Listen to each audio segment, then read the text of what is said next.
Yo, what's up, guys? Andre here, and this video is gonna be a little bit different.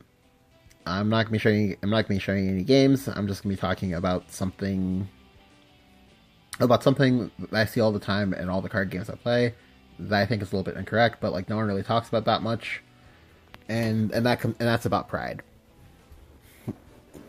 Okay, so as a whole, pride is one of those things that I feel like, especially in card games, you need to have some, obviously, but you can't have too much. And if anything, right? So when I say the pride, I do think that you need to have pride in some things, like for example, in your overall gameplay, like when you, and by that I mean like when you play well, you need to like acknowledge that you played well and feel really good about that, but also or even just like if you're like a good deck builder, you need to like take like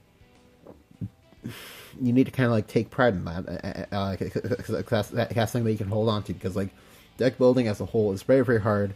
Not everyone can do it, and it's honestly an art form. The other thing about pride and this is going to be on the spectrum of when you have too much, is when you like look down on like other playstyles or certain decks and things like that, just because it doesn't like mesh well with you. And I kind of like alluded to this a little bit in the playstyle thing I like in the playstyle video that I talked about I believe last week. But some people kind of like look down on other playstyles or maybe other decks. Like for example, actually, I'm just gonna get straight to the point. Like for example, the biggest thing that I'll see people talk about is that I don't want to play the best deck and this will be and that's for any other reason other than I can afford it. Like it's all right to not play the best deck if you can't afford it or whatever. It's not all right, however, if you're refusing to play the best deck, and it's for like a reason that's, well, for lack of a better way to phrase it, silly. I see people all the time who will tell me that I don't want to play X deck just because X deck is the best deck in the meta game, and I feel scummy for playing it. You're not scummy if you use the best deck. It's just one of those, okay, well, you want to win, and priority wise, you value the win, and you're trying to get as many percentage points as possible to give you that.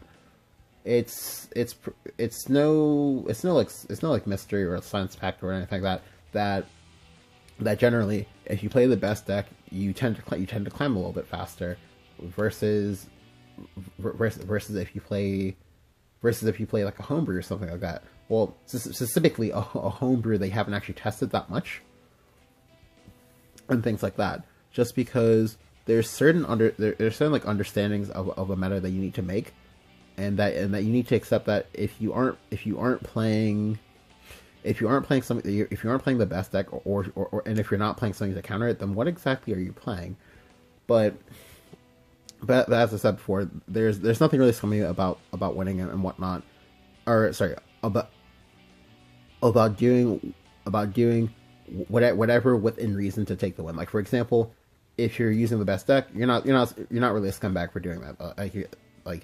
People can call you one, but you're getting called one based on unfounded reasons, like, and that kind of like frustrates me to see it, because like I've seen it in like every game I've played. Like when I played Yu-Gi-Oh, and Dragon and Prophecy were like the best deck or whatever.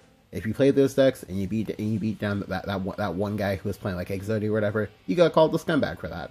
And that's, I don't know, like there's just a general sort of acceptance that you need to make when you play a game, or when you play a deck. Like, I don't want to be like, it's not okay. It's not quite so much as it is the status quo. So much as it is that that's one of those things that you're not gonna be able to change it by like one person by just like refusing to play the best deck. Like, I don't know. There is an article that I'm gonna link about this down in the comments below. But but yeah, the other thing about pride is that is understanding when it is they need to ask for help, and also being able to have enough humility in yourself to admit that you might not be the best player ever. Like for me, for example, as you know, yeah, as I'm no doubt sure that you guys are all aware, because I talk about this almost all the time, or at least I've just brought it up a lot, is that I've been playing card games for a very, very long time. I've been playing card games for almost 20 years now, but even I still need help with things at times, and it's important to not get like so to not get so full of yourself to just think that like that no one can teach you anything, because life as a whole is a learning experience. Like you, every day you're gonna be learning something. You might not notice it at first, but you're 100% going to be learning something, and it's important to use all the knowledge you can get, as well as all the resources you can get. In this case, when it comes to friends who play the game, especially people who you know for a fact are better than you at the game. So in this case, Sisney. Sisney is honestly, in my opinion, a better player than I am. Just because he's, well, okay, I say better, but I say it like subjectively, because like to an extent he's one of the few players whose like streams I'll go ahead and watch it, and like every time I watch it I go ahead and learn something, because he takes lines that are different from me. Not bad different, just different. Like for example, in a recent game where he was playing I want to say he was playing a burn room list I gave him. He went ahead and he played his Levi's out on turn 2 and turn 3 respectively. And while granted, yes, sometimes tempo Levi is a thing you have to do, I wasn't expecting him to tempo both of them out, because usually you only tempo out one of them and you just hold the second one. However, he had a very, very good rationale for why he did that, just because he was going first, and it's a very, very long way to 5. Now, for me, what I would have done is I probably would have given up one of them, but I might have held the second one, and yeah, like it's important to remember that there are millions of people who play any given game that you also play, and are also, and as a result of this, there are millions and different like differing thoughts on things. Like for example, in card games, each and every turn is interesting, because if there isn't a clear cut answer for what you're doing, and even then, sometimes you can get baited by sort of like false clear cut turns, and so even some of the best players sometimes, depending on the game state, you can get as many as several different options for what exactly the best turn for a given turn is. This is part of why it's important to review your games. But anyway, back to the story itself. So part of why I was able to climb to Grandmaster so fast is because while yes, you usually see me play Dragon, after reaching Grandmaster, I decided I was gonna play a few other classes on ladder, because I didn't actually tell anyone this. I think people just kind of assumed this, or I think people just kind of realized this. But like before I got to Master, I was only playing Dragon on ladder. Like I would go ahead and take a screenshot of my thing, but it's a little bit fucked up now because I've been playing other classes. But I got to Master in 593 wins or so, all Dragon. But yeah, so I didn't like, so I wasn't like good at playing what the meta decks were, and so as a result, I decided to go ahead and directly ask him for help, and just be like, hey, I kind of really suck at playing these games, and I know you play better than I know you play out these decks better than I do. Can you go ahead and like give me some tips, give me some pointers? And so we sat in Skype for a day or two, and he just like had me play versus a friend, and he would just like, go ahead and like spectate my games, and he would go ahead and like explain like his rationale on some of the things that he would choose to do. And like again, this is important because you because when you get a different perspective, you kind of broaden your horizons overall, and it gives you new insights for you to get better. And I never would have gotten any of this, and I most certainly would not have gotten to Grandmaster if I hadn't been able to, you know, swallow any sort of pride I have. Spoiler alert: I don't have that much pride.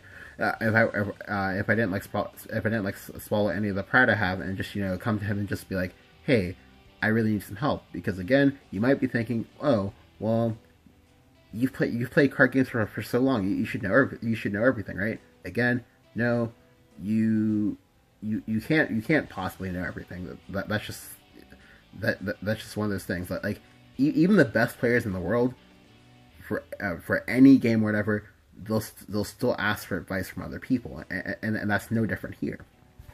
And it's just important to just, you know, not get too full of yourself, and just, you know, make acceptances for what you're doing at any given time, and to be able to properly evaluate the pros and cons. Like, for example, again, here with me getting Grandmaster, I could have possibly played Dragon to try to get Grandmaster with that. However, as far as ladder goes, you generally want to play faster decks, and Dragon is not a fast deck. Like, even when Dragon snowballs you out of the game, it's not a very, very fast one. Whereas like say when the deck I played, Aggro Cat, snowballs you out of the game, you win games by turn 3. Whereas like with Dragon, a snowbally game means you win by turn 8. But yeah,